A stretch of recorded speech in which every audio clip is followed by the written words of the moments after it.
It is at 4:15. You're on 94.9. And of course, it is Tuesday afternoon. That means Creation Ministries International. And we have Dr. Ron Neller on the line this afternoon from Creation Ministries International. Good afternoon, Dr. Ron. Good afternoon. How are you going, Mick? Oh, good. It's great to have you on again. And you're in Sydney at the moment. I am in Sydney. I'm on ministry tour at the moment in Sydney and down in Wollongong as well. So I'm doing I'm attending about 8 different churches and doing talks in them. And loving it. Yeah, awesome. And of course, that's for Creation Ministries. You get lots of questions all the time, I'm sure. Oh, absolutely. And if it's about the importance of the book of Genesis, there'll be highly scriptural questions. If it's about a flood-scarred earth, then they want to know every sort of landform feature. If it's about fossils, they want me to identify them. So the one thing we do get is a lot of questions after a talk. And so churches tend to put on sort of meals afterwards, whether it's a lunch or a dinner. And that allows then the attendees of the congregation to, have a good chat while I'm trying to eat. Oh, there we go. Now, of course, you hold a BA honours and PhD both in fluvial geomorphology. Now, we have talked about it before. Geomorphology is basically the way the world has been shaped, I guess. Is that correct? It is. It's the interaction, if you like, between let's say the atmospheric and rainfall conditions with the actual, let's say the foundational rock and soils and so on. And so it's really looking at then, why does this landform have this particular shape? Why do we have an escarpment over to the west? Why do we have valleys of this size? Why is this hill here? So really what I'm looking at there is the surface topography, trying to explain it in terms of that interaction between, is it hard to erode or is it easy to erode? And how much water do we have to erode it? Yeah. Now, when did you become a Christian, Dr. Ron? Quite late in life. It was about 16 years ago, or 15 years ago. So I was about in my 50s at the stage, earlier 50s.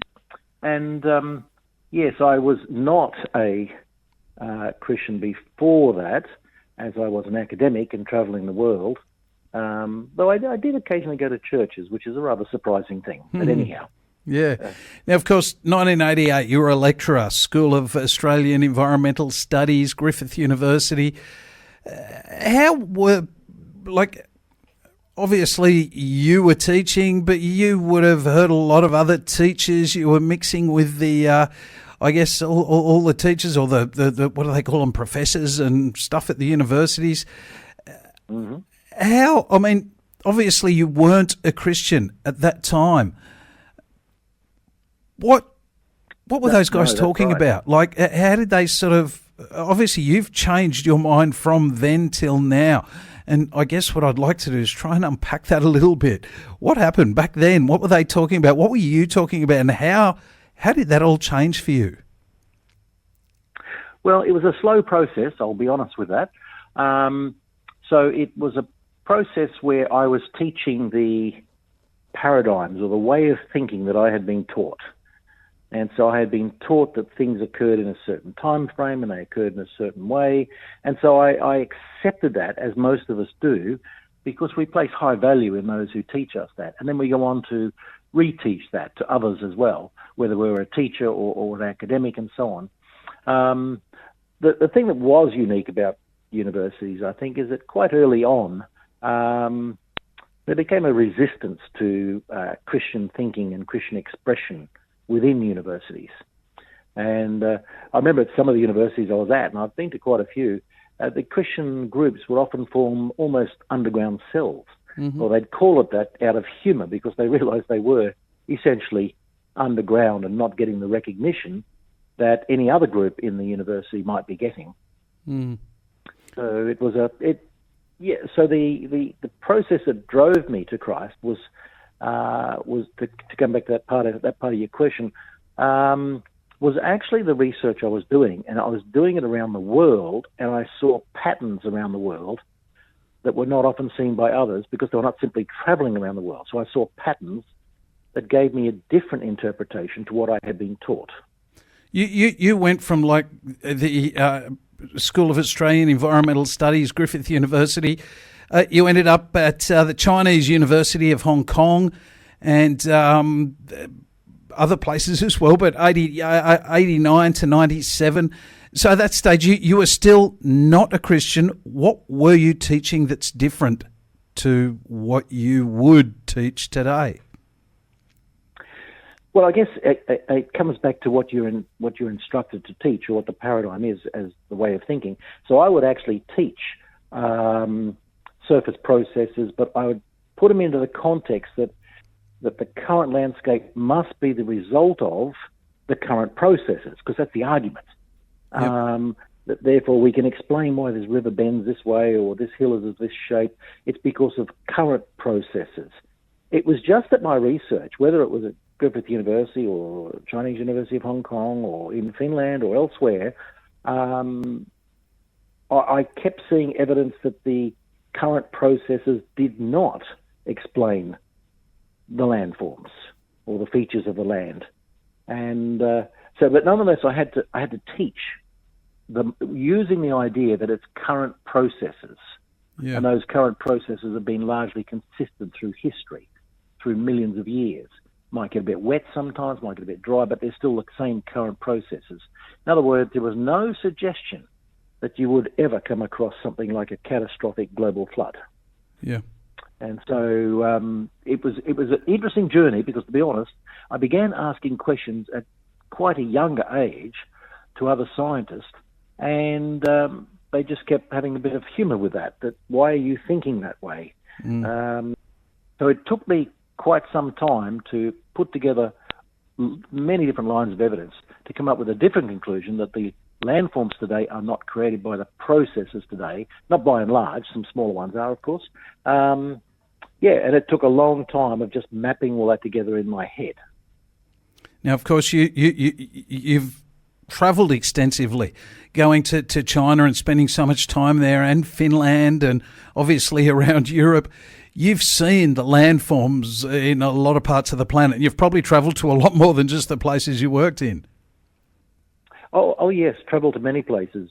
Worked in the upper Amazon, in Peru, South America, even within Libya before all the chaos occurred, looking at sustainable water supply, all sorts of things, landform development there and so on, and then also through the Pacific Islands. So I think one of the blessings I had was the travel around the world highlighted a consistency and pattern, that no matter where I was at, it sort of matched patterns elsewhere. And so it's through that process. I'll go back a step there. If you're a scientist working in one location, then you are affected by what you have at that location. That's all you have. You have the geology, the rainfall, but you also have a previous history, the belief system there, and you come up with, you use your own interpretations, you use your own education, to be honest, you use your own cultural background, and so on. But when you travel a lot, you see the same features being interpreted in different ways by each academic who's located at only one site. So I'm not criticizing. What I'm saying is, if they're not mapping patterns worldwide, they don't see the larger pattern. Yeah. And a number of my secular friends, very good friends who traveled with me around the world, have said, we see the pattern you're talking about, Ron, and we agree there must have been a global flood. However, we really can't say that. It's not wise to say that. I mean, so that travel was, I think, a blessing to me. Yeah, we live on the Central Coast, and fortunately we have just down the road from us a big river called the Hawkesbury, and for us it's so easy to just drive down there. As we're driving across the Hawkesbury River Bridge, we look across at those giant cliffs and we can see the layers. And it's sort of easy living where we live. We live in a giant sandstone basin. We live on top of this massive coal basin. We understand that was all plant life. So where we live, I guess for us, it's kind of easy to see how a global flood could have happened here. But in all those other parts of the world, what sort of things did you see there? Well, there was many other features, but you did touch on one of the most important, and that is that the sedimentary rocks were there, because the planet's surface is, as in not the planet, the continental surface is about 70% of sedimentary rocks, which is most unusual. How you'd expect to find floodplain or flood sediments over 70% of the continents is surprising. And then 40% of it is also plateaus, which you would have thought that after millions of years would have been eroded and weathered down, but they're still there. In fact, in Africa, it's about 60% of a plateau. Plateaus everywhere. And so that feature you see there is a very clear feature. But then you can add other features to it as well. And one of the ones that I'm going to be publishing on very shortly is called water gaps.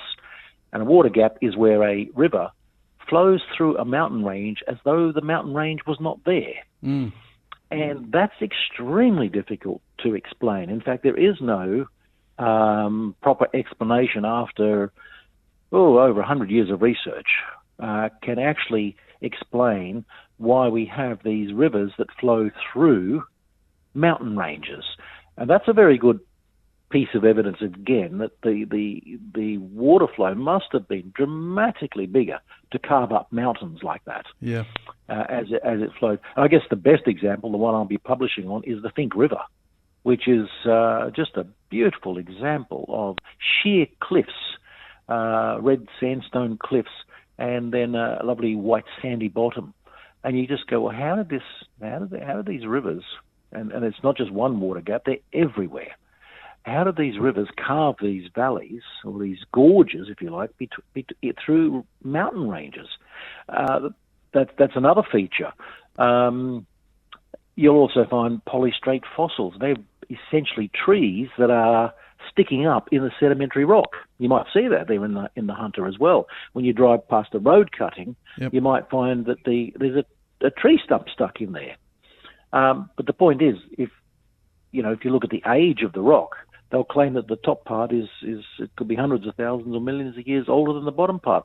Well, how did the tree stand there for that long? Yes. You get many other lines of evidence like this. And I could go on for a long time talking about boulder fields and unconformities and underfit rivers. Well, the point is there's many other features. Yep. If we can keep that for after our break, we'll certainly come back to a few of those features anyway. It is 28 minutes past 4. We're with Dr. Ron Neller, who is was a professor and in geomorphology and knows all about the shape of the land, why it was shaped the way it's shaped. He has, BA honours and PhD in fluvial geomorphology. If you have any questions, please send them through 0401 949 949. That was Brannon Murphy. Talk about it here on 94.9. It's 22 minutes to 5. And we have Dr. Ron Neller on the line from Creation Ministries International. He's in Sydney at the moment doing a whole bunch of talks between Sydney and Wollongong for Creation Ministries. And, of course, we've got him this afternoon to talk about all sorts of things. In particular, I'm leading to how Dr. Ron Neller became a Christian. Of course, he's got a BA honours and a PhD in fluvial geomorphology. He's been teaching at universities and in Australia, China, in Finland. He's been over to Peru and the Pacific Islands and Libya. Spent a lot of time around the world. Spent a lot of time, I guess, very worldly times travelling the planet. And during those times, he wasn't a Christian. But, something changed. Obviously, you spent some time, Dr. Ron, looking at all these things that you got to see around the world. You were mentioning quite a few of them before that point to, creation as opposed to evolution, and creation having a giant flood, like the creation that has a book, and the book says we had this guy called Noah that built a boat because the whole world got flooded. And I'm I guess I want to know, I want to get to that point. What happened? What changed in your life? Well, it was a slow accumulation of evidence that kept pointing in the other direction. I guess where when I was at university, I was taught in those days 40 years ago, not to accept the current paradigms. To think if the evidence doesn't point to it, then look for an alternative explanation.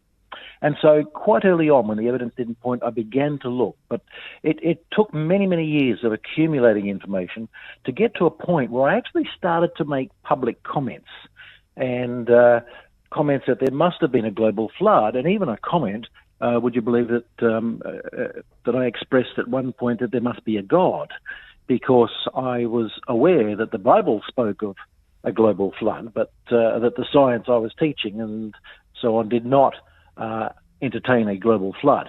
So it was a slow process, but in the end, it came to a point of, I guess, a point when I was challenged by an atheist, because I was making comments now that implied that I was a Christian, that I believed in a God. Isn't that interesting? Even if you say, I think there is a God, or I believe there is a God, but I'm not a Christian, that certainly agitates some people, particularly atheists. We've heard people say this numerous times that have been students at university. It's interesting, though, coming from somebody who's been an associate professor in numerous universities. Yes. But I was actually challenged as to why I thought this from other academics, from others, because universities, whilst there are Christians in there, there are many atheists in there as well. Yep. And if you make public statements like you think there's a God, in this case, I had one of them challenge me in a rather interesting manner. This is interesting because you didn't have somebody sort of saying, come to church with me, my pastor wants to talk with you, or anything. It was basically you coming to these conclusions on your own. Yes, it was that. I will admit that I did go to the odd church and some churches as I travelled the world, because it was let's say when you're working in a country where the people you're working with are Christian, you try to stay on the same page with them. Yep. And so I would attend churches almost, as though I belonged there when I didn't. And so it was interesting that the seed was being planted.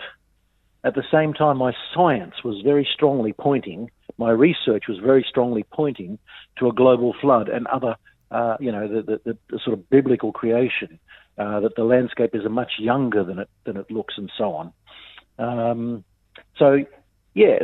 But it still in the end came down to that challenge between an atheist and myself over my comments. So that was interesting. And what was it? Was it just like a snap to you, like a flash of the blinding obvious? It's like, hey, I think I'm a Christian. What happened? Oh no, I was actually quite resistant. So even though I was being challenged, and I was being challenged by a staff member who was a biologist, and a lady who was also looking after research stations and so on, and she thought I was a Christian because of my comments. And so she was asking me basically to explain things, and I couldn't do it because I didn't have that, that background and ability. And so I just sort of said, well, it's all in the Bible. That's a book. Well, she went away as an atheist and started to read it. That was quite fascinating. But then atheists do read the Bible. Yep. They look for ways to challenge us. And she came back with more difficult questions, which I found I couldn't answer them.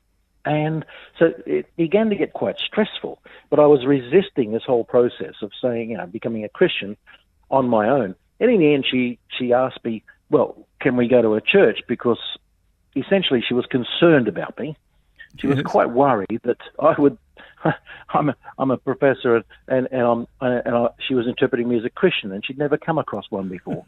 And so she said, "Let's go to a church." Well, I resisted that for a long time, many months. Finally, she said, "Look, I've had enough. Take me to church. I'm going. Basically, we're going to find out if God exists or doesn't exist." Yes. When we went to the church. I'm now an agnostic, by the way, so here's an atheist dragging agnostic into a church.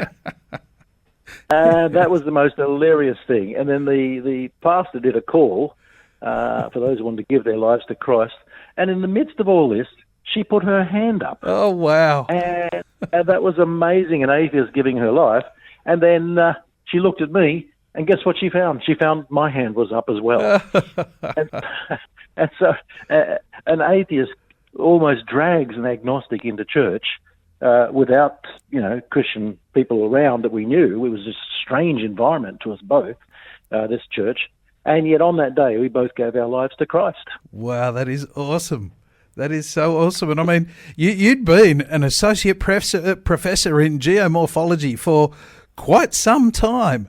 So with all this evidence building up in the background without you sort of, I don't know, it just seems so different. It's not standard for a Christian to sort of become a Christian that way. But it just proves the evidence points to reality, even in science. It does, and there are a number of Christians who have come to being a Christian through science. Yeah. And I think Noel Weeks had a book out, and he's passed away, unfortunately. But he had a book with a number of people there. Various scientists from around the world have come to Christ through their own research, whether it be astrophysical or geomorphological or whatever. So yes, it is more common than people think. And it's more common than the media portrays. Mm. And you may have heard an atheist once say that, scientists don't give their life to Christ, and if they did, they were not a scientist. Yeah, that's right. Well, this is the opposite to that. This is incorrect, yes. Yes. So on that day, two people with scientific background and training, one in the biological sciences and one in the earth sciences, became Christians. Wow, that is so cool. That is so cool. What a life. And of course, Creation Ministries, that's what you do now. You teach people what I guess you had learned. You were led by science, and now you're helping to lead people to Christ with science. Yes. Once I became a Christian, and the same with this lady who was a biologist, we both suddenly realized that the science we have in our hands is more understandable, more explanatory than that which we're being taught in universities. Yes. And both of us suddenly went, but this is so obvious. And so to me, it became just a natural feature to be able to express this because the science matched the book of Genesis. Yep. And so I was quite comfortable sharing that with other people. Oh, that is so awesome. So awesome. Well, Dr. Ron Neller, you have got an amazing story. And, of course, I think what you're doing with Creation Ministries is awesome. I know that I was at the Impact Centre years ago. They had a speaker from Creation Ministries, and I can remember at the end of the talk, him saying something along the lines of, it's easier to believe in creation than it is to believe in evolution. And it was just so obvious to me that day. And of course, you're doing this all the time, helping helping other people see that fact that it's easier to believe in creation than it is in evolution. And I think it's absolutely fantastic. Look, thank you so much. Thank you so much for telling us your story. Look, we haven't got much time left, but I did have to ask one quick question of you. You have, a long time ago, wrote a little bit about midges, those little fly-type things that bite you all over the place, particularly up around, sort of southeast Queensland, where I got attacked by them on my last holiday. And I was wondering, is there a secret way of stopping midges from biting you? Not really, I'm afraid.